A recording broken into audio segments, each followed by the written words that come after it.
A big hello to everyone and welcome to PW Only IES. First of all, extremely sorry guys for the delay and discontinuity in the Sambhav series. But I must tell you, recently I have blessed with the fatherhood, and that is why I wanted to spend this beautiful time with my family and couldn't go along with the lectures.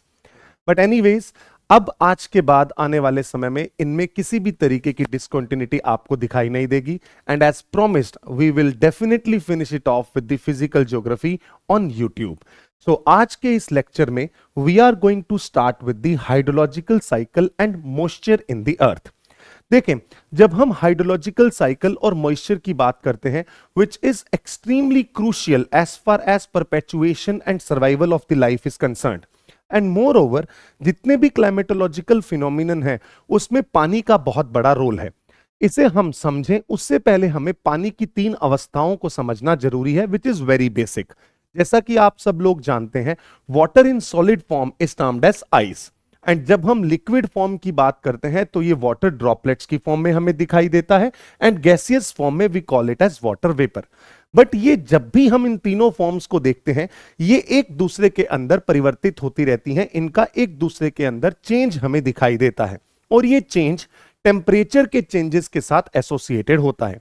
Let's see if अगर हम बात करते हैं ice को water droplet में अगर आप convert करना चाहते हैं तो certainly we will have to add some energy into it.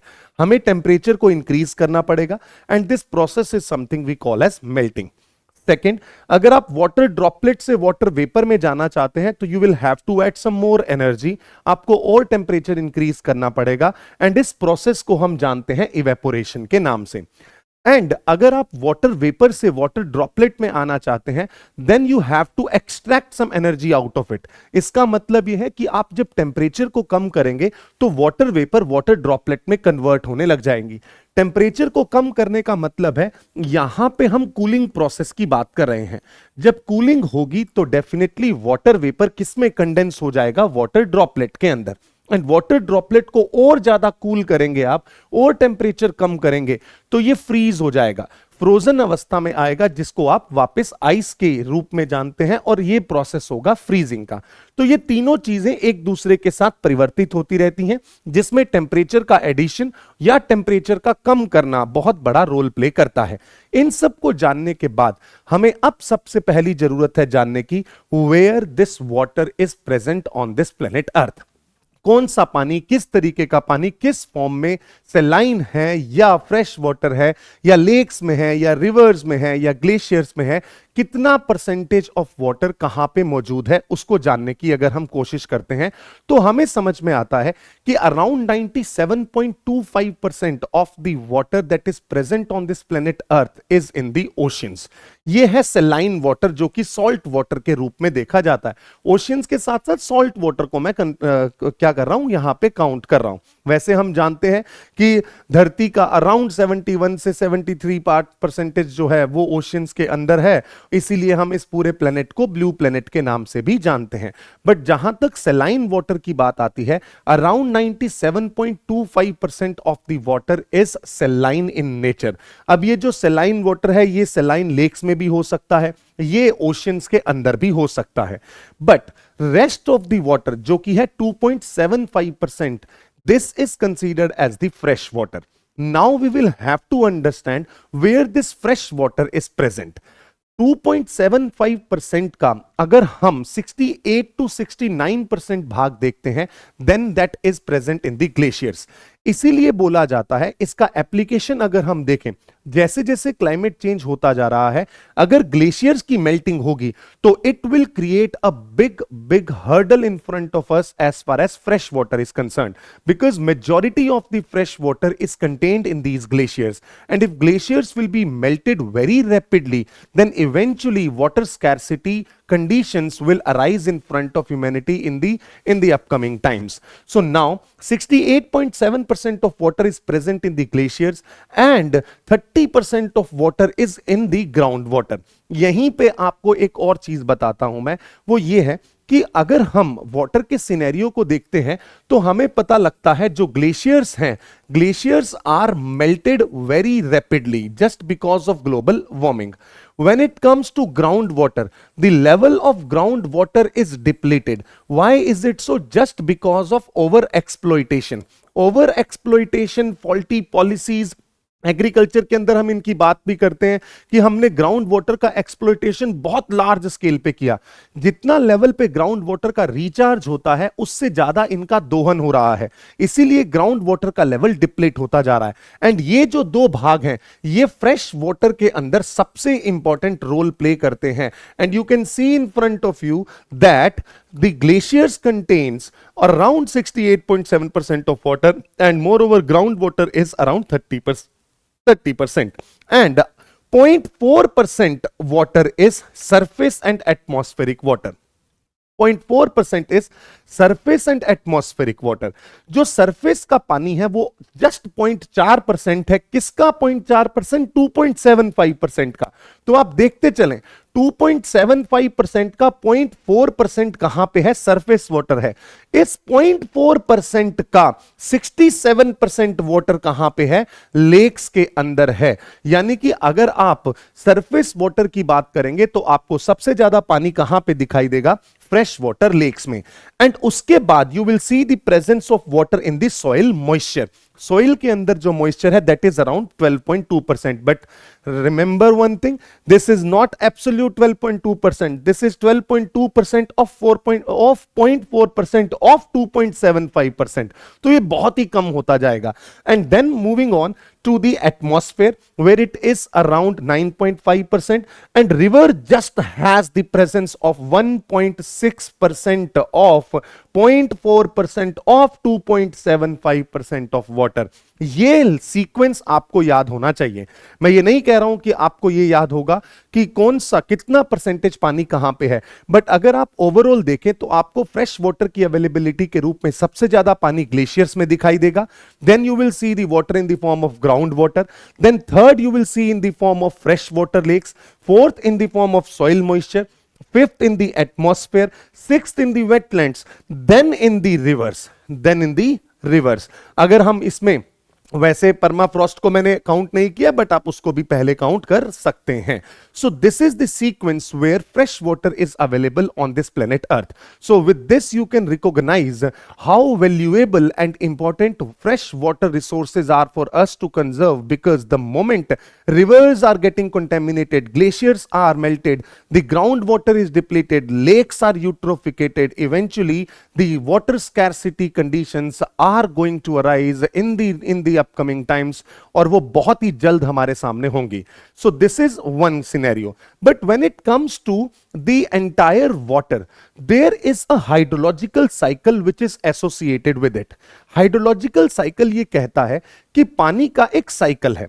देखिए, जब हम ओशियंस की बात करते हैं तो ओशियंस में अराउंड 71% जो हमारा प्लेनेट है वो ओशियंस है, और सेलाइन वाटर जो है वो 97% है. ओशियंस बहुत बड़े हैं और वो बहुत बड़े पानी के सोर्स हैं, बट वो पानी फ्रेश वाटर नहीं है. But still how nature allows us to extract it, let's see this. देखिए, ओशियंस के अंदर जब भी सनलाइट इंसोलेशन होगा तो there will be large scale of evaporation. जब ओशियन से इवेपोरेशन की हम बात करते हैं तो यह बात आप ध्यान रखिएगा कि ओशियंस लैंड के मुकाबले 6 गुना ज्यादा इवेपोरेशन में योगदान देते हैं. उसका कारण यही है कि ओशियंस का जो एरिया है वो बहुत ही वास्ट है और वो बहुत लार्ज स्केल पे हीट रिसीव कर रहे हैं फ्रॉम दी सन. और जब इनसे बहुत लार्ज स्केल पे इवेपोरेशन होगा ओशियन से, तब जो भी इवेपोरेटेड मॉइस्चर होगा that will be in the atmosphere. अब वो जो मॉइस्चर एटमॉस्फेयर में आया, उस मॉइस्चर से धीरे धीरे कंडेंसेशन होते हुए कुछ बादल बनेंगे. अब ये प्रोसेस ऑफ कंडेंसेशन क्या है, इसको आज की क्लास में हम समझने वाले हैं. और इसी कंडेंसेशन के प्रोसेस से किसका फॉर्मेशन होता है? क्लाउड्स का. और क्लाउड से ही आपको किसका जन्म देखने को मिलेगा? प्रेसिपिटेशन का. क्लाउड से ही आपको दिखेगा प्रेसिपिटेशन. प्रेसिपिटेशन का मतलब होता है बारिशें होना. जब ये इवेपोरेशन होके बादल बनेंगे, बादलों से बारिश होगी. बारिश होगी तो जो बारिश आएगी वो कौन रिसीव करेगा? पेड़ पौधे रिसीव करेंगे. कुछ बारिश रन ऑफ में चली जाएगी, कुछ बारिश नदियों में चली जाएगी। तो इसका तात्पर्य यह है कि जैसे जैसे ये पानी ऊपर से नीचे प्रेसिपिटेट हुआ है, इस प्रेसिपिटेशन के थ्रू आपको डिफरेंट डिफरेंट फॉर्म्स में डिफरेंट डिफरेंट जगहों पे पानी दिखाई देता है। अब ये साइकिल कैसे है? साइकिल के अंदर आपने देखा एक भाग इवेपोरेशन के रूप में ऊपर आया ओशियन से। हमने ओशियन से ये साइकिल स्टार्ट किया। ओशियन से जब कंडेंसेशन हुआ तो बने बादल, बादल से बारिश हुई, बारिश जो हुई है अगर वो रेनफॉल है तो वो रन ऑफ के रूप में नदियों में भी चला गया, राइट, वो नदियों में भी चला गया, वो सरफेस के अंदर, सरफेस के ऊपर भी आया और उसने ग्राउंड वाटर को भी रिचार्ज कर दिया। उसके साथ साथ ये कुछ लेक्स में भी चला गया, रिवर्स में चला गया, लेक्स में चला गया।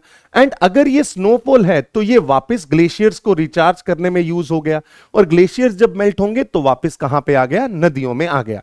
तो आप देखें precipitation, surface run of, surface run of से जो पानी ग्लेशियर्स में पहुंचा, जो आइस ग्लेशियर्स पे आई, वो जब ग्लेशियर मेल्ट होगा तो उसका पानी कहां पे आया? नदी में। नदी से पानी कहां पे गया? वापस समुद्र के अंदर। नदी से वापस पानी कहां गया? समुद्र के अंदर। जो पानी ग्राउंड वाटर के रूप में गया, उसको इस्तेमाल किसने किया? उसका इस्तेमाल अगर पौधों ने किया, पेड़ ने किया, तो इवेपोट्रांसपिरेशन से वो पानी वापस कहां पे आ गया? एटमॉस्फेयर में आ गया। यानी कि अगर आप देखें पॉन्ड्स, लेक्स, रिवर्स, इन सबसे भी इवेपोरेशन हुआ, पानी वापस कहां पे आ गया? एटमॉस्फेयर में आ गया। तो ये पूरा एक साइकिल चलता रहता है। तो इस साइकिल को हमने बचपन में भी पढ़ा है और इसे वाटर साइकिल या हाइड्रोलॉजिकल साइकिल के रूप में जानते हैं। अब यहां पे समझें इस बात को कि इवेपोरेशन हुआ ओशियन से, ओशियन से इवेपोरेशन होके पानी आया वापस एटमॉस्फेयर में, एटमॉस्फेयर में इसका हुआ कंडेंसेशन, कंडेंसेशन से बने बादल, बादलों से हुई बारिश, बारिश का पानी वापस आया नदी में, नदी से वापस गया ओशियन में, नदी से कुछ वापस इवेपोरेशन हुआ, वापस आया एटमॉस्फेयर में। तो ये पूरा का पूरा एक साइकिल चलता रहता है और इसे ही हम वाटर साइकिल के नाम से जानते हैं। बट यहां पे कुछ चीजें हमें समझनी है। इवेपोरेशन तो हम सब लोग जानते हैं क्या होता है, कि जब भी आप पानी को गर्म करेंगे तो डेफिनेटली पानी धीरे धीरे धीरे धीरे धीरे धीरे उस हीट को एब्जॉर्ब करेगा। उसके अंदर जो पानी के अंदर जो हाइड्रोजन बॉन्ड हैं वो टूटने लगेंगे। जब वो बॉन्ड टूटने लगेंगे तो पानी की अवस्थाएं चेंज होने लगेंगी, वो पानी इवेपोरेट होने लगेगा और वो किस अवस्था में आएगा? गैसियस अवस्था में आएगा। यहां पे एक चीज आपको मैंने पहले भी बताई है, वो ये है कि पानी के अंदर एक खासियत ये होती है कि वाटर जो है इसकी स्पेसिफिक हीट बहुत ज्यादा है। वाटर की जो स्पेसिफिक हीट है ये बहुत ही ज्यादा होती है। स्पेसिफिक हीट कैपेसिटी ज्यादा होने का मतलब ये है, स्पेसिफिक हीट कैपेसिटी क्या है? ज्यादा है। इसका कारण है पानी के अंदर जो H2O है उसमें मौजूद हाइड्रोजन बॉन्ड। ये जो हाइड्रोजन बॉन्ड्स हैं, इन हाइड्रोजन बॉन्ड्स के कारण पानी की जो स्पेसिफिक हीट कैपेसिटी होती है ये बहुत ही ज्यादा होती है। वन थिंग, इसी कारण से पानी को आप जल्दी से गर्म नहीं कर सकते हैं और इसी कारण से पानी जल्दी से ठंडा भी नहीं होता है। और यहीं से आपको एहसास होगा कि आपको ज्यादा हीट देनी पड़ेगी अगर आप पानी को जल्दी पानी को गर्म करना चाहते हैं तो, as compare to land, right. तो यहां पे मुझे एक बात तो समझ में आ गई कि स्पेसिफिक हीट का मतलब यह है कि जब मैं हीट प्रोवाइड कर रहा हूं पानी को, मान लीजिए if I have a bucket full of water, जब मैं इसको हीट प्रोवाइड कर रहा हूं तो इसका टेम्परेचर बहुत जल्दी इंक्रीज नहीं होगा, इसका टेम्परेचर इंक्रीज होने में वक्त लगेगा। क्यों? क्योंकि पानी के अंदर जो हाइड्रोजन बॉन्ड्स हैं वो अलाउ नहीं करते हैं टेम्परेचर को इंक्रीज करना। इसी कारण से पानी की जो स्पेसिफिक हीट कैपेसिटी है वो क्या होती है? ज्यादा होती है। ये तो है स्पेसिफिक हीट, जब पानी एनर्जी को कंटेन कर रहा है। बट एक वक्त ऐसा आएगा जब ये पानी अपनी अवस्था को चेंज कर लेगा। आई होप आपने, अगर बहुत ध्यान से, जो साइंस के स्टूडेंट्स होंगे वो इस बात से वाकिफ रखेंगे कि सबसे पहले क्या होता है, यहां पे आप क्या करते हैं, टेम्परेचर इंक्रीज करते जाते हैं और टेम्परेचर इंक्रीज होता जा रहा है पानी का। यहां पे इसके बाद आती है एक और हीट जिसे आप गुप्त ऊष्मा यानी कि लेटेंट हीट के नाम से जानते हैं। और लेटेंट हीट एक ऐसी हीट है जिसका योगदान होता है जब पानी की जो फॉर्म है वो क्या होती है? चेंज होती है। यानी कि आप ये समझें, यहां पे अगर यहां पे पानी आइस था, आइस की फॉर्म में था, तो अब यहां से ये जब चेंज हुआ है, आइस से चेंज होके किस में आया? लिक्विड में आया है। तब ये जो हीट है जो कि चेंज इन फॉर्म में रिस्पॉन्सिबल है, उसे किस नाम से जाना जाता है? लेटेंट हीट के नाम से जाना जाता है। उससे पहले तो आपने क्या किया, इसका टेम्परेचर क्या किया, इंक्रीज करते गए, आप करते गए, आप करते गए, राइट। बट लास्ट स्टेज पे आपने देखा जो लेटेंट हीट है वो काम करेगी और चेंज इन फॉर्म देखा जाएगा। तो लेटेंट हीट हमेशा, ये वर्ड जब यूज होगा तब फॉर्म चेंज होने के कारण होगा। आइस से लिक्विड में गया तो लेटेंट हीट का योगदान है, लिक्विड से अगर वाटर वेपर में गया तो लेटेंट हीट का योगदान है। ये आप यहां पे बेसिक्स के रूप में याद रखेंगे।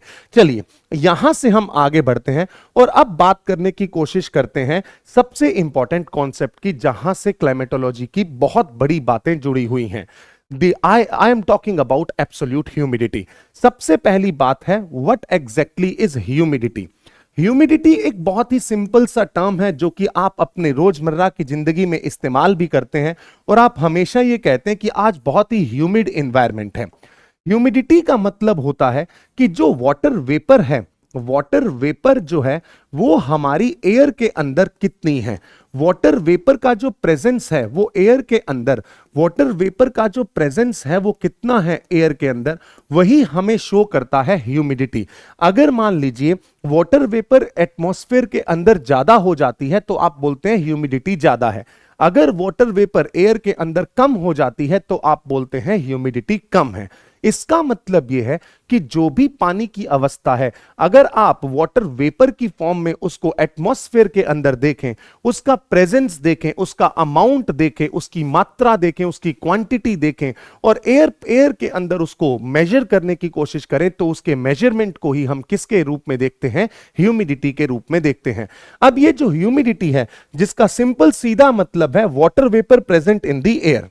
अब ये जो ह्यूमिडिटी है इसको दो भागों में क्लासिफाई किया जाता है। वैसे तो तीन तरीके से इसको क्लासिफिकेशन देखा जाता है। One is the absolute humidity, second is the relative humidity and third is the specific humidity. But for our purpose we need to confine our space just to the absolute humidity and relative humidity because both are going to play a crucial role in understanding of the process of condensation. Now सबसे पहले हम बात करते हैं absolute humidity की। अब ये जो वर्ड है, ये वर्ड बहुत ही क्लियरली एक चीज मेंशन कर रहा है, we are talking about the absolute. Absolute का मतलब यह है कि अगर मान लीजिए टोटल वेट जो मॉइस्चर कंटेंट है, कितना मॉइस्चर कंटेंट 1 सेंटीमीटर क्यूब या 1 metre cube volume of air के अंदर है। मान लीजिए मैंने एक बहुत ही छोटा 1 मीटर क्यूब का ये वॉल्यूम लिया। इस 1 मीटर क्यूब वॉल्यूम के अंदर कितना अमाउंट ऑफ वाटर वेपर है, कितना अमाउंट, कितना वेट, कितना ग्राम वाटर वेपर का प्रेजेंस है, वही मुझे एब्सोल्यूट ह्यूमिडिटी बताएगा। मतलब कहने का यह है कि मान लीजिए अगर मेरे पास मान लीजिए यहां पे लेट्स से दिस, अगर मान लीजिए मेरे पास कोई एयर का पार्सल है और इस एयर पार्सल का जो वॉल्यूम है वो है 1 मीटर क्यूब और इस वॉल्यूम के अंदर मान लीजिए 10 ग्राम वाटर वेपर का प्रेजेंस है, तो यहां पे एब्सोल्यूट ह्यूमिडिटी कितनी होगी? एब्सोल्यूट ह्यूमिडिटी होगी 10 gram per metre cube. Absolute humidity कितनी होगी? 10 ग्राम पर मीटर क्यूब। अगर मैं किसी एयर पार्सल के अंदर एब्सोल्यूट ह्यूमिडिटी को इंक्रीज करना चाहता हूं तो I have to make sure one thing कि मैं इसके अंदर वाटर वेपर को क्या कर दूं? ऐड कर दूं। वाटर वेपर का अगर इसके अंदर एडिशन हो गया तो क्या मैं कह सकता हूं एब्सोल्यूट ह्यूमिडिटी इंक्रीज हो जाएगी? बिल्कुल सत्य है सर बात। बट एक चीज आप यहां पे ध्यान से समझें, जनरली क्या होता है, हम ये समझते हैं कि टेम्परेचर का एक डायरेक्ट रिलेशनशिप एब्सोल्यूट ह्यूमिडिटी के साथ होता है। नहीं, ऐसा नहीं है। टेम्परेचर जो है वो एब्सोल्यूट ह्यूमिडिटी के साथ डायरेक्टली लिंक्ड नहीं है। क्यों डायरेक्टली लिंक नहीं है? हां, इसको चेंज कर सकता है डिफरेंट मैनर्स में, बट हां अगर हम जनरली बात करें, अगर मैं ये वर्ड यूज करूं जनरली, तो जनरली टेम्परेचर जो है ये टेम्परेचर एब्सोल्यूट ह्यूमिडिटी को प्रभावित नहीं करता। इसका एक सिंपल सा मैं एग्जाम्पल के रूप में आपको समझाना चाहता हूं प्रोस्पेक्ट, क्योंकि जनता कंफ्यूज ये हो जाती है, सर एक पल को तो आप ये कह रहे हैं कि वाटर वेपर का अगर आपने एडिशन कर दिया इस एयर पार्सल में तो एब्सोल्यूट ह्यूमिडिटी इंक्रीज हो जाएगी। आपने अगर 2 ग्राम वाटर वेपर और ऐड कर दिया इसके अंदर तो इसकी एब्सोल्यूट ह्यूमिडिटी हो जाएगी 10 gram per metre cube. But मैं ये कहता हूं, और आप ये भी कहते हैं कि सर वाटर वेपर का एडिशन तो हो सकता है एक प्रोसेस से, और वो प्रोसेस क्या है? इवेपोरेशन। वो प्रोसेस क्या है? इवेपोरेशन। अगर आप पानी को इवेपोरेट करें, इवेपोरेशन के थ्रू वाटर वेपर आएगा और वाटर वेपर ऐड हो जाएगा किसके अंदर? इस पूरे के पूरे प्रोस्पेक्ट के अंदर। बट एक बात ये भी समझें, मान लीजिए यहां पे आप बोल रहे हैं कि सर इवेपोरेशन तो इंक्रीज करोगे टेंपरेचर तो हो ही जाता है। मैं ये कहना चाहता हूं अगर आप डेजर्ट के एरिया में हैं जहां पे कोई वाटर बॉडी है ही नहीं, वहां पे तापमान इंक्रीज करते रहो, क्या कोई वाटर वेपर का एडिशन होगा? सर नहीं होगा ना। तो यहां पे एक कंडीशन आ जाती है। इसीलिए मैंने बोला कि जनरली टेंपरेचर और एब्सोल्यूट ह्यूमिडिटी के बीच में हम कोई एज सच बड़ा रिलेशन एस्टेब्लिश नहीं कर सकते हैं, क्योंकि जनता को मैं वापस एग्जांपल से समझा देता हूं। लोगों को ऐसा लगता है कि सर एब्सोल्यूट ह्यूमिडिटी इंक्रीज हो जाती है अगर वाटर वेपर ऐड होता है तो, और वाटर वेपर ऐड कब होता है? जब सर इवेपोरेशन होता है। और इवेपोरेशन किस पे निर्भर करता है? सर तापमान पे निर्भर करता है। बट अगर मान लो मैं आपको किसी रेगिस्तान में छोड़ाऊं जहां पे कोई वाटर बॉडी और पानी का प्रेजेंस नहीं है, वहां पे जब आप तापमान को कंटिन्यूअसली इंक्रीज करते रहेंगे तो क्या आपको एब्सोल्यूट ह्यूमिडिटी में कोई फर्क नहीं दिखाई देगा? मैं कहता हूं सर बहुत ही रेयर चांस है कि वहां पे कोई फर्क दिखाई दे। इसीलिए यहां पे लिखा गया है कि एब्सोल्यूट ह्यूमिडिटी होती क्या है? Is the total weight of moisture और water vapour content expressed in grams per unit volume. एक यूनिट वॉल्यूम में कितना उसके भाग है एक पर्टिकुलर टेम्परेचर पर, एक पर्टिकुलर टेम्परेचर पर, राइट? इसीलिए पर्टिकुलर टेम्परेचर रखा जाता है। जनरली अगर आप देखें तो absolute humidity remains constant with temperature changes. जो टेम्परेचर चेंजेस होते हैं जनरली एब्सोल्यूट ह्यूमिडिटी कांस्टेंट रहती है, unless additional water vapour is introduced through the evaporation. अगर हमने कहीं ना कहीं किसी ना किसी तरीके से इवेपोरेशन से वाटर वेपर को ऐड कर दिया तभी, नहीं तो इसमें एब्सोल्यूट ह्यूमिडिटी में कोई परिवर्तन टेम्परेचर के साथ देखा नहीं जाता। एग्जाम्पल आपके सामने है कि एक क्यूबिक मीटर ऑफ एयर अगर 12 ग्राम ऑफ वाटर वेपर को कंटेन करती है तो उसकी एब्सोल्यूट ह्यूमिडिटी कितनी होगी? 12 ग्राम प्रति मीटर क्यूब होगी। सो एब्सोल्यूट ह्यूमिडिटी का फॉर्मूला होता है total amount of water vapour per unit volume of air. So यहां पे आप यहां पे लिख लें, एब्सोल्यूट ह्यूमिडिटी का मतलब है total amount of water vapour, total amount of water vapour per unit volume of air parcel. Metre cube का मतलब यही है कि ये वॉल्यूम को इंडिकेट करता है, total amount of water vapour per unit volume of air parcel. But इससे हमें अभी टेम्परेचर का कोई खास रिलेशन नजर नहीं आया। यहां से एक और नई टर्म आती है जिसको आप समझते हैं रिलेटिव ह्यूमिडिटी के नाम से। अब एक और नई टर्म का इंट्रोडक्शन होता है जिसे हम रिलेटिव ह्यूमिडिटी के नाम से जानते हैं। रिलेटिव ह्यूमिडिटी का मतलब क्या है? This is relative to something. अब ये रिलेटिव टू समथिंग क्या है इसको समझें, इससे पहले हमें ज्ञात होना चाहिए कुछ एक और टर्म के बारे में, that is humidity capacity. Humidity capacity का मतलब यह है कि किसी भी एयर पार्सल का किसी एक टेम्परेचर के ऊपर कितना कैपेसिटी है कि वो मॉइस्चर को, मैक्सिमम मॉइस्चर कंटेंट को अपने साथ होल्ड कर सके। दोबारा सुनना, मान लीजिए मैंने यहां पे आपको एयर पार्सल दिया, ये एक एयर पार्सल है। इस एयर पार्सल की औकात कितनी है, इस एयर पार्सल की कैपेसिटी कितनी है, इसकी कैपेबिलिटी कितनी है कि ये वाटर वेपर को, मैक्सिमम वाटर वेपर को क्या कर सके? होल्ड कर सके। वो उसकी कैपेसिटी है। मान लीजिए इस एयर पार्सल के अंदर कैपेसिटी है कि ये 20 ग्राम वाटर वेपर को होल्ड कर सकता है। 20 ग्राम वाटर वेपर को क्या कर सकता है? होल्ड कर सकता है। बट मान लो मैं ये कहता हूं relative humidity is linked with the humidity capacity. अब समझें कैसे। तो इसकी ह्यूमिडिटी कैपेसिटी कितनी है? Sir 20 gram is the humidity capacity. 20 gram is the humidity capacity of this air parcel. Fair enough sir, कोई दिक्कत नहीं है। अब मैं कहता हूं ध्यान से समझना, रिलेटिव ह्यूमिडिटी तक आए तो ह्यूमिडिटी कैपेसिटी को एक चीज के रूप में समझे, वो क्या है। अगर मान लीजिए ह्यूमिडिटी कैपेसिटी का एक एस्पेक्ट आपसे पूछूं, वो ये है कि आपको क्या लगता है गर्म एयर पार्सल होगा उसके अंदर ज्यादा कैपेसिटी होगी या ठंडा एयर पार्सल होगा उसके अंदर ह्यूमिडिटी कैपेसिटी ज्यादा होगी। आप कहेंगे सर जब भी एयर पार्सल का तापमान बहुत ज्यादा है तो उसके अंदर बहुत ज्यादा एनर्जी है, मॉलिक्यूल्स के अंदर बहुत ज्यादा एनर्जी है और वो मॉलिक्यूल्स सारे के सारे पानी को वेपर की फॉर्म में ही रखेंगे, उनकी कैपेसिटी वेपर की फॉर्म में रखने की बहुत ज्यादा होगी। मैं कहता हूं बिल्कुल सही बात है, अगर उनमें एनर्जी ज्यादा है तो वो वाटर को वेपर फॉर्म में रखने की औकात रखेंगे, वो पानी को कंडेंस नहीं होने देंगे। बिल्कुल सही है। इसका मतलब यह है कि टेम्परेचर अगर ज्यादा होता है तो ह्यूमिडिटी कैपेसिटी भी क्या है बच्चा लोग, ज्यादा है, और अगर टेम्परेचर कम होता है तो ह्यूमिडिटी कैपेसिटी भी क्या होती है, कम होती, ह्यूमिडिटी कैपेसिटी भी क्या होती है, कम होती है। अब एक एग्जांपल से समझने की कोशिश करते हैं रिलेटिव ह्यूमिडिटी आखिर क्या है। रिलेटिव ह्यूमिडिटी का मतलब होता है कि एक बात बताएं, टोटल अमाउंट कितना है वाटर वेपर का, total amount of water vapour present कितना है upon humidity capacity, upon humidity capacity किसी एक पर्टिकुलर टेम्परेचर पे, एक पर्टिकुलर टेम्परेचर पे हम बात कर रहे हैं, एट पर्टिकुलर टेम्परेचर। ठीक है sir, at particular temperature. Done. मैंने बोला टेम्परेचर है मान लीजिए 20 डिग्री सेल्सियस। इस 20 डिग्री सेल्सियस पर इस वाटर वेपर, इस एयर पार्सल के अंदर 10 ग्राम वाटर वेपर है, 10 ग्राम वाटर वेपर है, बट इसकी औकात है कि ये 20 ग्राम को होल्ड कर सकता है। इसके अंदर कैपेसिटी है कि मैक्सिमम हम कितना होल्ड करवा सकते हैं, 20 ग्राम्स होल्ड करवा सकते हैं। तो सर रिलेटिव ह्यूमिडिटी क्या होगी, sir amount of water vapour present कितना है 10, कैपेसिटी कितनी है 20, यानी कि इनटू 100 कर देते हैं तो हम इसको किस फॉर्म में ले आएंगे सर, परसेंटेज की फॉर्म में ले आएंगे। So relative humidity will be considered as 50%। So ये है कॉन्सेप्ट रिलेटिव ह्यूमिडिटी का।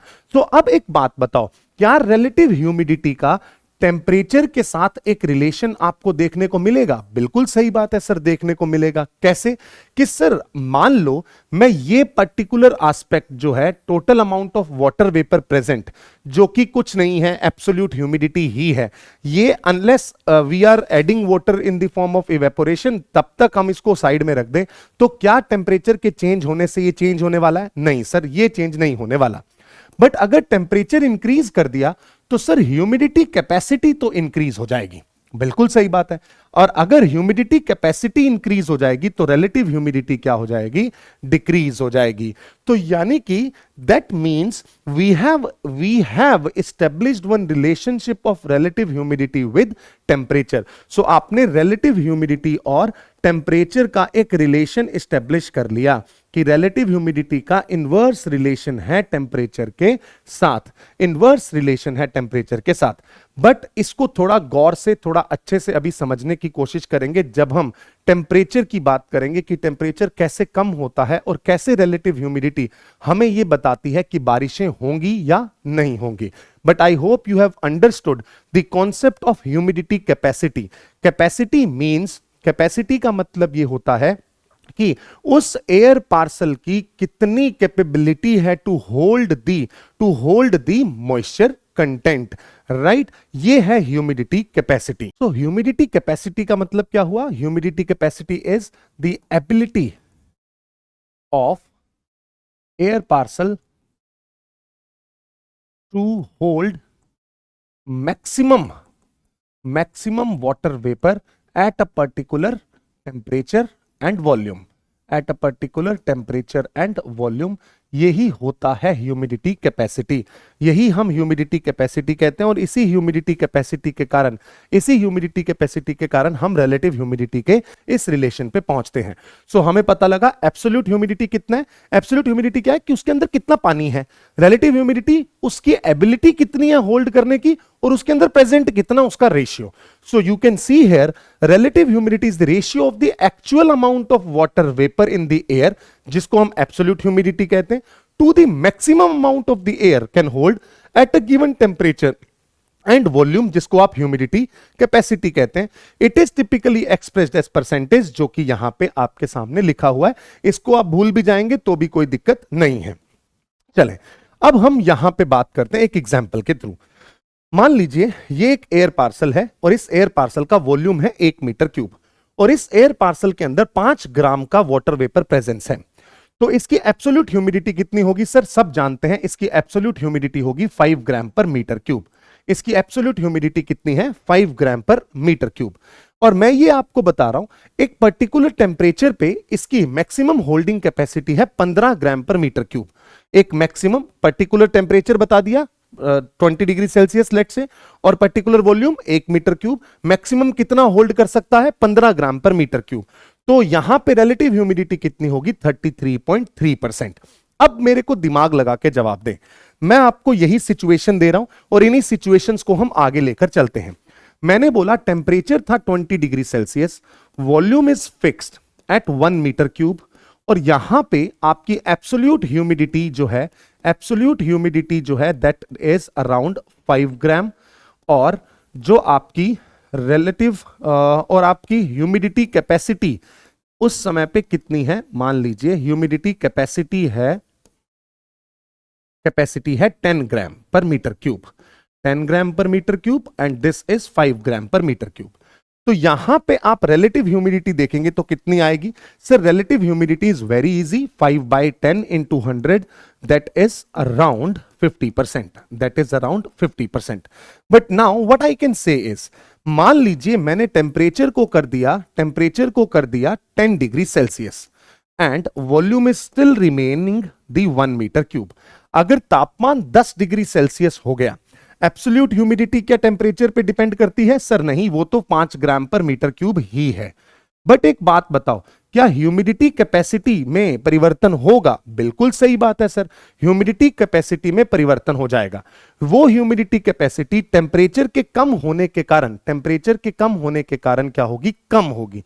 अगर ह्यूमिडिटी कैपेसिटी पहले 10 थी तो मैं कहता हूं अब ये हो गई है let's say 7 gram per metre cube, 7 gram per metre cube कम हो गई।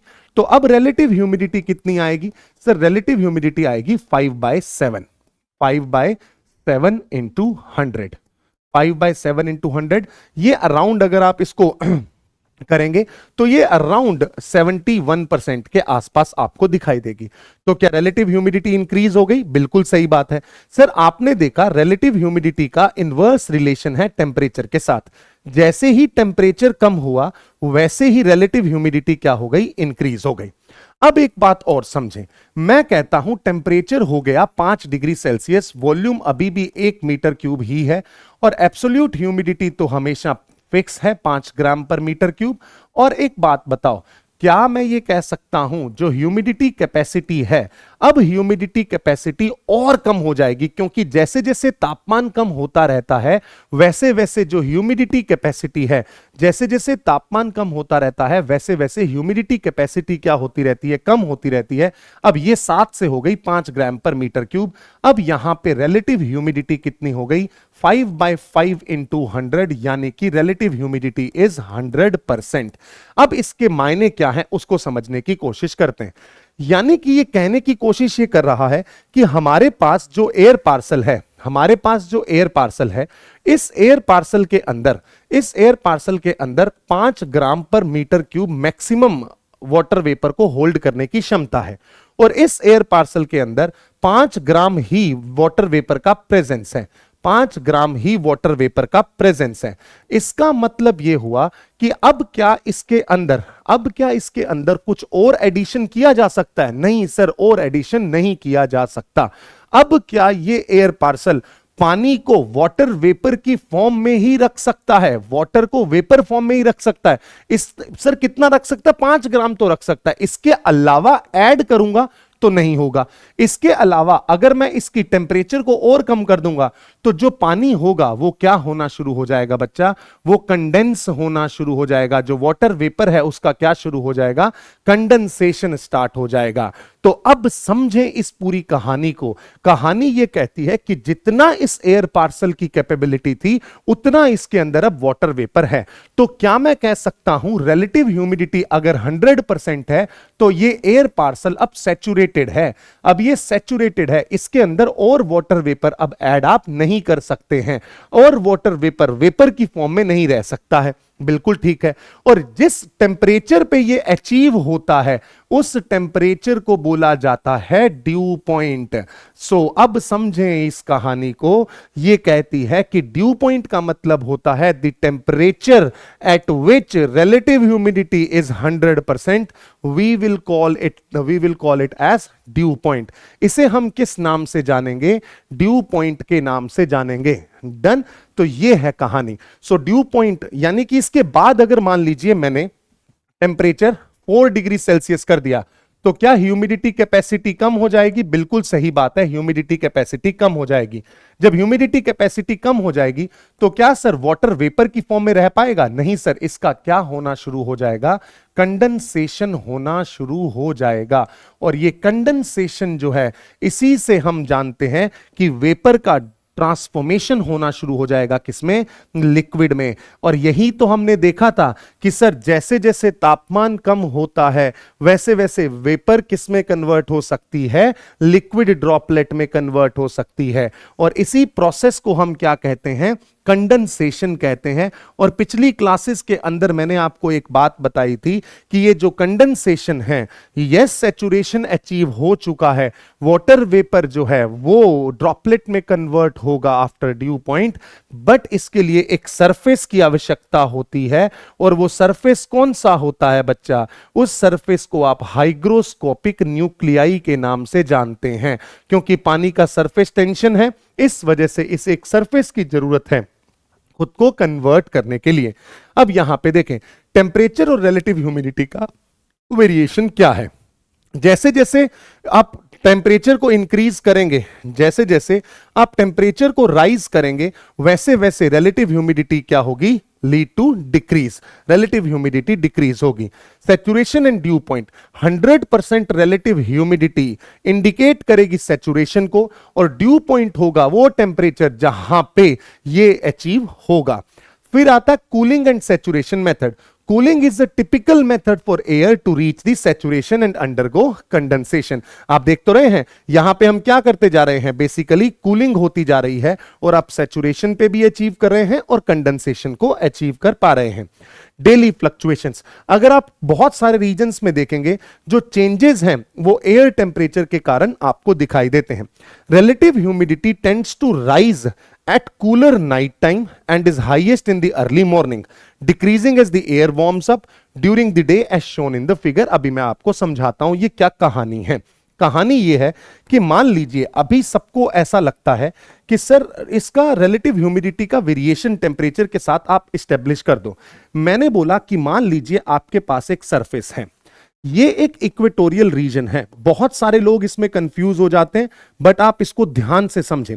इक्वेटोरियल रीजन है, इस इक्वेटोरियल रीजन के अंदर सर तापमान बहुत ही ज्यादा है, टेम्परेचर बहुत ही ज्यादा है, तो इसका मतलब यहां पे रिलेटिव ह्यूमिडिटी कम होनी चाहिए।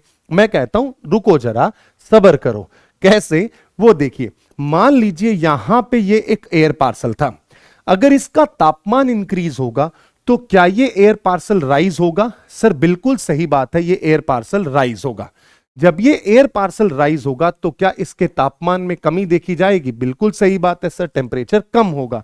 जैसे जैसे टेम्परेचर कम होगा वैसे वैसे रिलेटिव ह्यूमिडिटी क्या होती जाएगी, इंक्रीज होती जाएगी।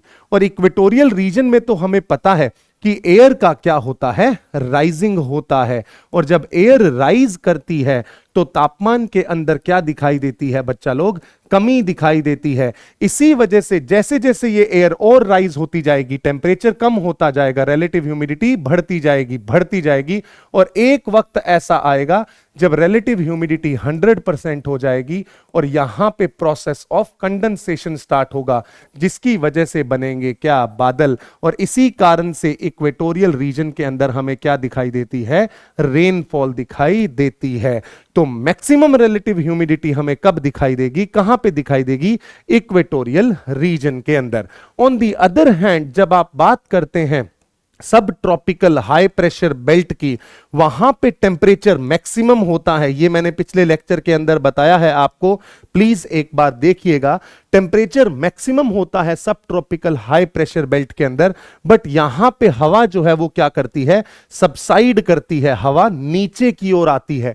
और जब हवा नीचे की ओर गिरेगी सब ट्रॉपिकल रीजन में, तो क्या इसका टेम्परेचर इंक्रीज होगा या डिक्रीज होगा? सर, नीचे आने पे टेम्परेचर इंक्रीज होगा। तो धीरे धीरे रिलेटिव ह्यूमिडिटी भी क्या होती रहेगी? कम होती रहेगी। इसी कारण से यहां पे आपको रेनफॉल दिखाई नहीं देगी। तो अकेला टेम्परेचर नहीं देखना, टेम्परेचर का जो वेरिएशन है, यानी कि जो प्रोसेस है कूलिंग का, ये कूलिंग के प्रोसेस को भी हमें ध्यान में रखना है। और ये कूलिंग का प्रोसेस कब होता है? जब कोई भी एयर पार्सल राइज करता है तभी ये होता है। अभी मैं इसको बहुत अच्छे से समझाने वाला हूं कि कैसे ये पूरी कहानी चलती है, आपको बहुत क्लैरिटी ऑफ थॉट आ जाएगा। चलिए अब मैं यहां पे अगली डेफिनेशन की ओर चलता हूं, दैट इज कंडेंसेशन। अभी तक हमने समझ लिया कि एब्सोल्यूट ह्यूमिडिटी क्या है, रिलेटिव ह्यूमिडिटी क्या है, ड्यू पॉइंट क्या होता है, और कंडेंसेशन का मतलब है जो भी वेपर है वो वेपर क्या हो जाए? सारी की सारी लिक्विड के अंदर ट्रांसफॉर्म हो जाए। वाटर वेपर का ट्रांसफॉर्मेशन हो जाना लिक्विड के अंदर। This entails a transition from the gaseous to the liquid state. For condensation to occur, the air needs to be saturated with moisture. In principle, this saturation can result from the introduction of water vapor into the air. आपने और water vapour डाला तो saturate हो सकता है, या आपने इसका टेम्परेचर कम कर दिया ड्यू पॉइंट से नीचे, तो भी ये सैचुरेशन को अचीव कर लेगी और प्रोसेस ऑफ कंडेंसेशन स्टार्ट हो जाएगा। Right, this is something you need to take care of. अब मैं आपको समझाने जा रहा हूं अगला एस्पेक्ट, जो कि प्रोसेस ऑफ कंडेंसेशन की बात करता है। देखें, achieving saturation alone is insufficient. देखो, आपने रिलेटिव ह्यूमिडिटी को 100% कर लिया, यानी कि रिलेटिव ह्यूमिडिटी 100% हो जाना मतलब सैचुरेशन। अगर अभी भी नहीं समझ में आया तो ये याद रखें, सैचुरेशन का मतलब है जितनी एबिलिटी है, जितनी कैपेसिटी है, जितनी एबिलिटी है, उतना ही प्रेजेंस है वाटर वेपर का, तो ये सैचुरेट हो जाएगा।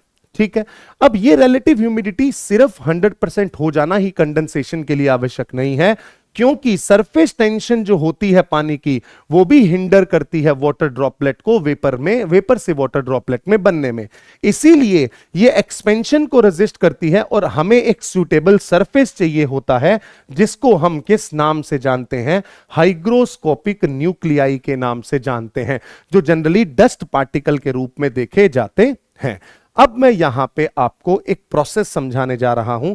इस प्रोसेस के तहत आपको बहुत सारी चीजें जो कि YouTube पे अवेलेबल नहीं होती हैं, and in fact many of the teachers do not even consider it to be discussed in the classes, because this is really difficult for the humanities student to understand the entire concept. But please understand this thing with me very carefully. Yes, it is a little bit difficult, but for sure I will be able to make you people understand this thing in very lucid manner. See, I'm going to talk about one process जिसको आप adiabatic process कहते हैं। adiabatic process, right? adiabatic या non adiabatic process. अब ये जो word है इसका मतलब क्या है, इसको समझते हैं। मान लीजिए मेरे पास एक पानी का ग्लास है। इस पानी के ग्लास को मैंने क्या किया? गर्म किया। जब मैं इस पानी के ग्लास को गर्म करता हूं किसी एक बर्नर से, जैसे जैसे ये गर्म होने लगेगा, इसको गर्म होने के लिए मैंने क्या प्रोवाइड की? हीट प्रोवाइड की। अगर मान लो मैं इस पानी के ग्लास को एक सिस्टम मानता हूं, इसको मैंने एक सिस्टम माना, तो क्या इस सिस्टम से हीट का एक्सचेंज हुआ? क्या इस सिस्टम से हीट का एक्सचेंज हुआ? यस, इस सिस्टम से हीट का एक्सचेंज हो गया। क्यों हीट का एक्सचेंज हुआ? क्योंकि यहां से हीट इस पानी के ग्लास को दी गई और इस पानी के ग्लास का जो तापमान है, जो टेम्परेचर है, वो इंक्रीज हो गया। बिल्कुल सही है सर, कोई दिक्कत नहीं है। इस प्रोसेस को जब सिस्टम के साथ हीट का एक्सचेंज होता है तब इस प्रोसेस को हम नॉन एडियाबैटिक प्रोसेस के नाम से जानते हैं। जब ये सराउंडिंग के साथ हीट एक्सचेंज कर रही है तब हमने इसको क्या बोला? नॉन एडियाबैटिक प्रोसेस बोला। तो क्या हमें अगर किसी चीज को गर्म करना है तो हमेशा बाहर से हीट प्रोवाइड करनी पड़ेगी? लगता तो ऐसा ही है कि सर अगर आपने मान लो इस हाथ को गर्म करना है, आपने यहां पे एक मोमबत्ती जला दी, वो ये गर्म होने लगेगा। मैं कहता हूं रुको, एक काम और करते हैं। मैंने क्या किया, इसको रब करना स्टार्ट किया। अब मैंने जब रब किया तो क्या मैंने बाहर से हीट मंगाई है क्या? सर बाहर से कोई बर्नर तो नहीं जलाया, बाहर से कोई हीट तो नहीं आई है, बट फिर भी क्या हो गया सर, ये गर्म तो हो गया। तो फिर क्या हुआ?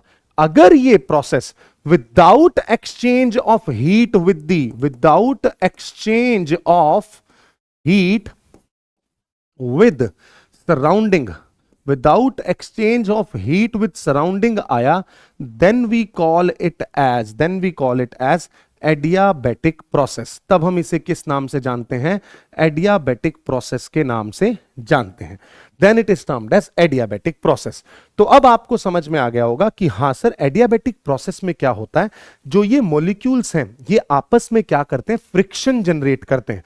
उनके फ्रिक्शन के जनरेट होने के कारण यहां पे तापमान में वृद्धि देखी जाती है। अब हम आपको जो बात बताने वाले हैं उसको आप बहुत ध्यान से समझिएगा क्या होता है। देखिए, मान लीजिए मेरे पास एक सरफेस है और ये सरफेस जो है ये बहुत ही गर्म है, बहुत ही गर्म सरफेस है, वार्म सरफेस है, वार्म सरफेस है। इस वार्म सरफेस के आसपास एक बहुत बड़ा एयर का पार्सल पड़ा है, बहुत बड़ा एयर का पार्सल यहां पे मौजूद है। अब एक बात बताओ, कल हमने एक बात जानी थी कि जो ये एयर पार्सल है, जितना हिस्सा इसका इस सरफेस के साथ संपर्क में आएगा, क्या ये with the help of conduction गर्म हो जाएगा? सर हां, ये गर्म हो जाएगा और ये गर्म होगा कंडक्शन के माध्यम से। तो सर ये तो आप क्या बात कर रहे हो, इसने तो हीट एक्सचेंज करी सराउंडिंग के साथ। हां सर, हीट एक्सचेंज करी सराउंडिंग मतलब वार्म सरफेस के साथ। तो सर ये एडियाबैटिक हुआ नॉन एडियाबैटिक? सर ये नॉन एडियाबैटिक प्रोसेस है। नॉन एडियाबैटिक प्रोसेस में इस हवा के पार्सल ने, ये जो हवा का पार्सल था, इस हवा के पार्सल ने यहां पे अपनी हीट एक्सचेंज करी है किसके साथ? इस सरफेस के साथ, इस सरफेस के साथ हीट एक्सचेंज करी। तो ठीक है, गर्म हो गया। गर्म होने के बाद क्या ये राइज करेगा? सर ये राइज करेगा। गर्म होने के बाद ये राइज किया, सर ये राइज कर गया। जब ये राइज होगा तो मेरे दोस्तों फटाफट जवाब देने की कोशिश करना। अगर ये राइज होगा, अगर ये राइज होगा तो क्या सराउंडिंग के अंदर जो एटमॉस्फेयर है उसकी डेंसिटी कंपैरेटिवली कम होगी? सर क्या बात कर रहे हो? मैं बोला हां। देखो ना, जो लोअर लेवल होते हैं, लोअर एल्टीट्यूड होता है, वहां पे गैसेस का कंसंट्रेशन कंपैरेटिवली ज्यादा है। धीरे धीरे ऊपर बढ़ते जाएंगे, गैसेस का कंसंट्रेशन कंपैरेटिवली कम होता जाएगा। तो अब एक बात बताओ, एक हवा ऊपर उठ रही है, नीचे जब थी वो तो चारों ओर से गैसेस ने उसको घेर रखा था। अब ऊपर उठी, गैसेस कंपैरेटिवली कम है। ऊपर उठ के जब सराउंडिंग का प्रेशर कम हो जाएगा, डेंसिटी कम है, तो सराउंडिंग का जो दबाव है, जो सराउंडिंग का प्रेशर है, वो कंपैरेटिवली क्या हो जाएगा? सर कम हो जाएगा। अगर सराउंडिंग का प्रेशर कम हो जाएगा तो मेरे दोस्त एक बात बता, ये जो एयर पार्सल है सोचेगा नहीं कि अब मैं फैल जाऊं थोड़ा सा।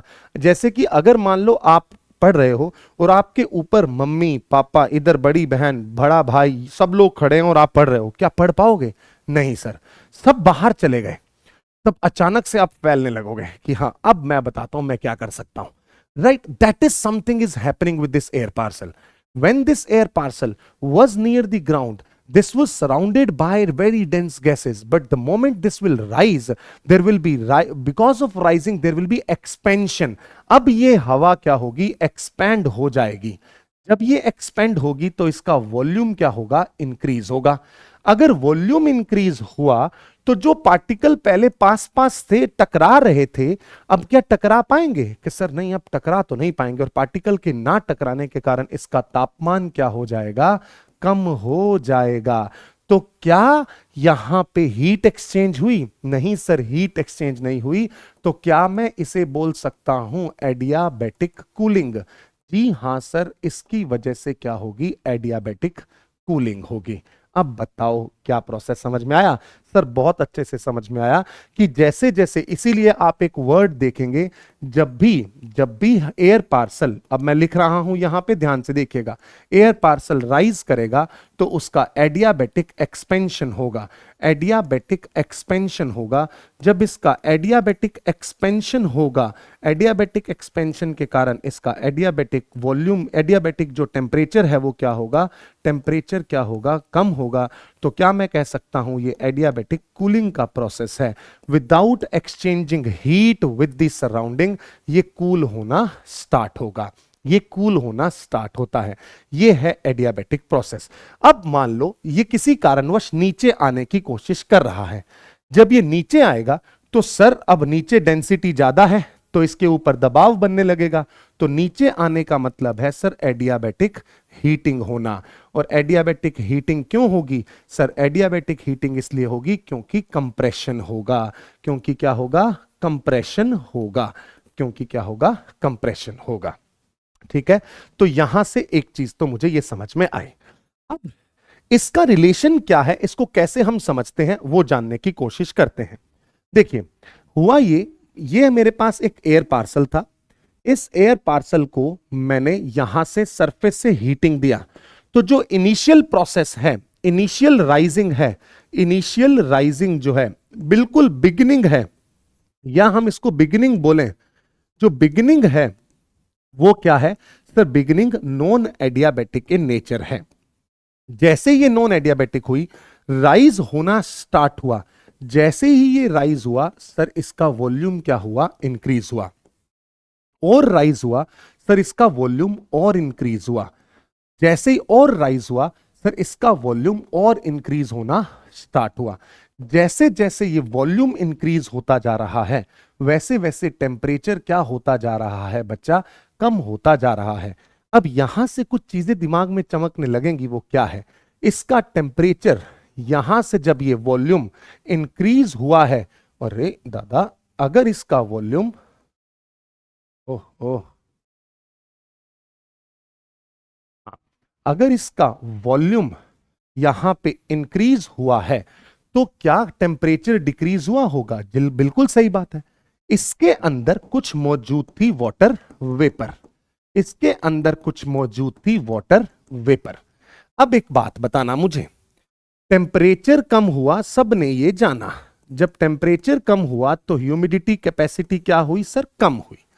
मान लो जब यहां पे इस पोजीशन पे सर इसके अंदर एब्सोल्यूट ह्यूमिडिटी थी 5 ग्राम, एब्सोल्यूट ह्यूमिडिटी थी 5 ग्राम, और टेम्परेचर था उस समय पे 20 डिग्री सेल्सियस, और उस टेम्परेचर 20 डिग्री सेल्सियस पे इसकी ह्यूमिडिटी कैपेसिटी थी लेट्स से 10 ग्राम्स। बट अब जैसे जैसे जैसे जैसे टेम्परेचर कम होता रहेगा वैसे वैसे वैसे वैसे ह्यूमिडिटी कैपेसिटी क्या होती रहेगी? कम होती रहेगी। ह्यूमिडिटी कैपेसिटी कम होने का मतलब है रिलेटिव ह्यूमिडिटी का इंक्रीज होना। और एक वक्त ऐसा आएगा जब रिलेटिव ह्यूमिडिटी कहां पहुंच जाएगी बच्चा? 100% पे। क्या यहां से कंडेंसेशन स्टार्ट होगा? बिल्कुल सही बात है सर, यहां से कंडेंसेशन स्टार्ट होगा। और कंडेंसेशन जब स्टार्ट होता है तो सर क्या बनते हैं? सर बनते हैं बादल।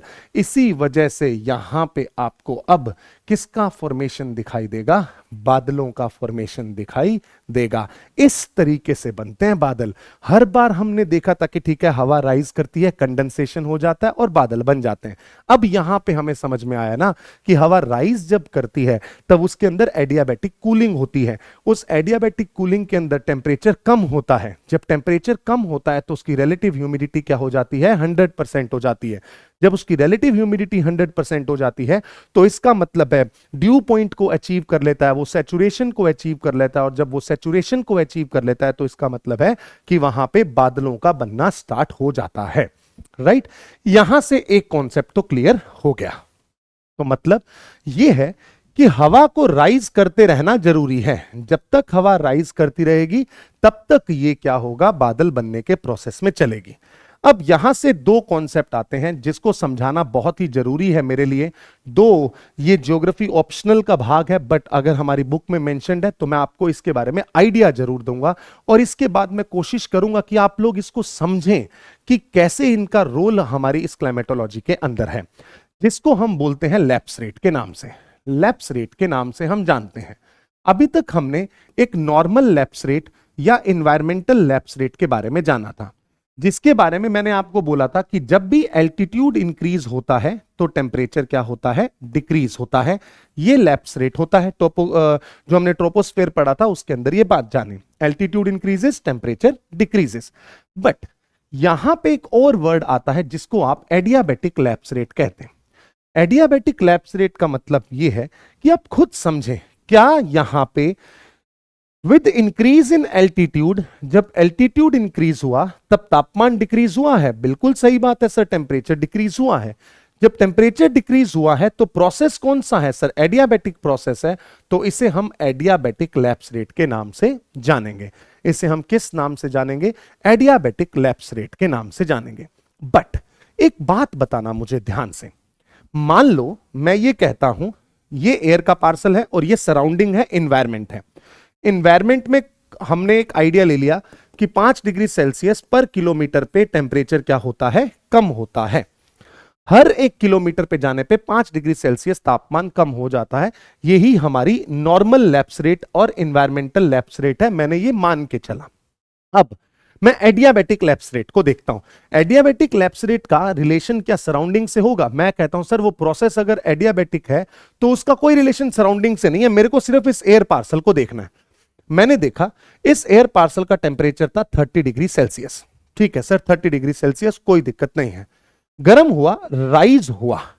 राइज होने पे इसका तापमान हो गया 25 डिग्री सेल्सियस। ठीक है सर, कोई दिक्कत नहीं है। तो कितना लैप्स रेट आया सर? 5 डिग्री सेल्सियस का।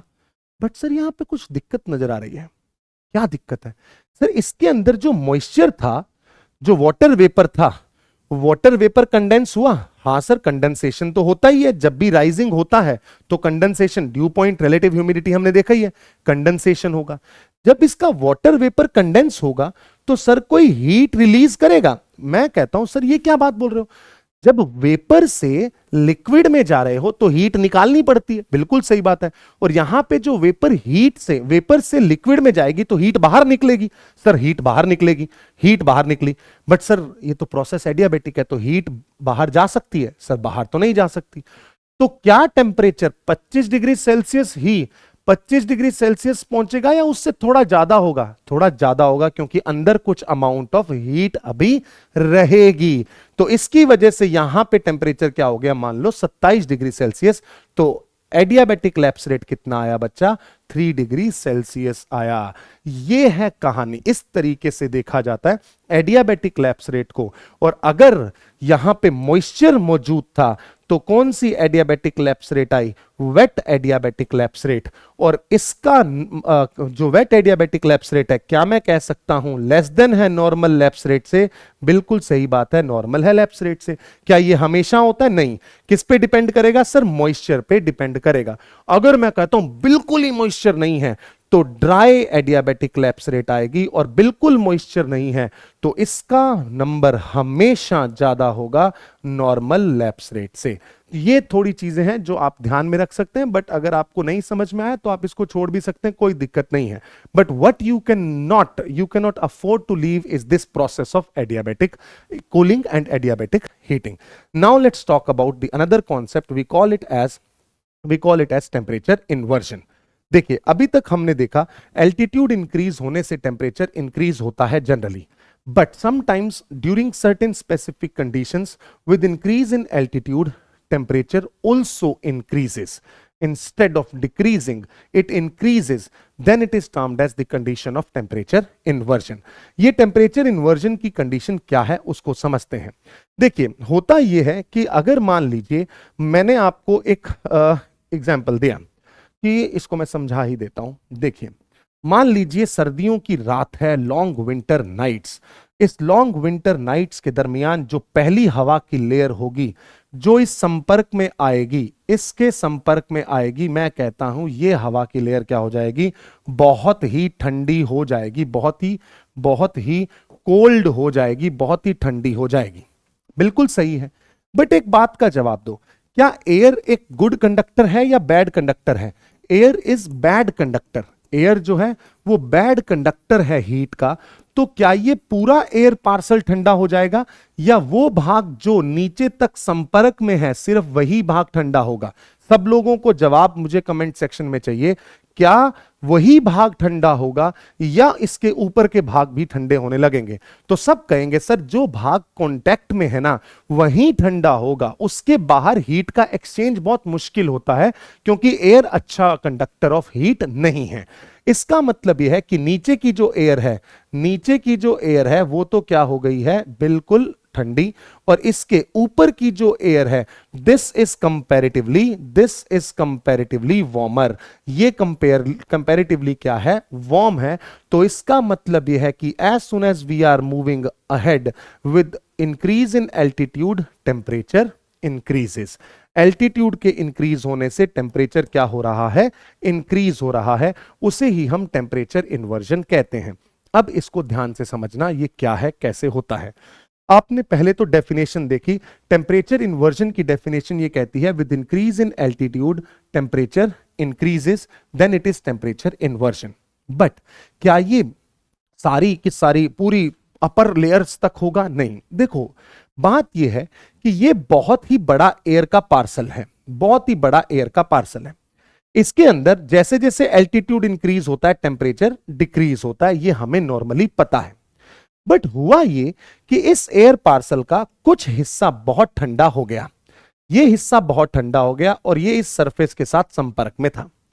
अगर ये ठंडा हुआ तो इसके मुकाबले ऊपर वाले का तापमान क्या होगा, कंपैरेटिवली ज्यादा होगा, राइट? उसका तापमान क्या होगा, कंपैरेटिवली ज्यादा होगा। बट एक बात का जवाब देना मुझे मेरे दोस्तों, वो ये है कि इस बात का जवाब देंगे आप मुझे, ओहो, वो ये है कि जब भी आप इस लेयर से ऊपर जाएंगे, यहां पे तो आपको टेम्परेचर बढ़ता हुआ दिखाई दे गया। अब क्या इस सरफेस का कोई रोल रह जाएगा? नहीं सर, अब सरफेस से तो बहुत दूर ऊपर उठ चुके हैं। अब सरफेस से अगर बहुत दूर ऊपर उठ चुके तो उसके ऊपर तो आपको पता है सर, एल्टीट्यूड इंक्रीज होने से टेम्परेचर डिक्रीज होता ही है। अब सरफेस का तो फर्क रह ही नहीं गया। ये जो नीचे ठंडा और गर्म हुआ है ये तो इस सरफेस के कारण हुआ है ना। मैंने कहा इस सरफेस के कारण हुआ है। तो कुछ लेयर्स तो थी वो तो ठंडी हो गई, इसके ऊपर वाली लेयर कंपैरेटिवली नीचे वाले से गर्म है, बट इसके ऊपर वाली जो लेयर होगी वो कहेगी भाई मेरे को कोई फर्क नहीं पड़ता, मेरा तो सिंपल सा फंडा है कि मैं तो साइड में से टेम्परेचर को, एनवायरमेंट को देख रही हूं, और एनवायरमेंट में एल्टीट्यूड इंक्रीज होने से टेम्परेचर क्या होता है, डिक्रीज होता है। तो इस पूरी एयर पार्सल के अंदर 3 लेयर्स का डेवलपमेंट आपको दिख गया। सबसे बीच की लेयर, सबसे नीचे की लेयर कोल्ड, उसके बीच में वार्म, और ऊपर वाली layer finally the cold layer. इसका मतलब यह है कि warm layer is trapped between 2 cold layers, right? और ये क्या हर रोज होगा? मैं कहता हूं नहीं, ये रोज नहीं हो सकता। इसके लिए कुछ स्पेसिफिक कंडीशंस की आवश्यकता है। वो स्पेसिफिक कंडीशन क्या है? स्पेसिफिक कंडीशन ये है कि ये सरफेस ठंडा होना चाहिए। ये सरफेस कब ठंडा हो पाएगा? जब सर जो भी इंसोलेशन रिसीव हुआ वो सारा का सारा वापस स्पेस में चला जाए। अगर मान लो यहां पे बादल हुए तो ये स्पेस में नहीं जा पाएगा, बादल इसको रिफ्लेक्ट बैक कर देंगे। तो मतलब ये है कि सर इस स्पेसिफिक कंडीशन के अंदर क्लाउड्स जो हैं वो नहीं होने चाहिए, पहली बात।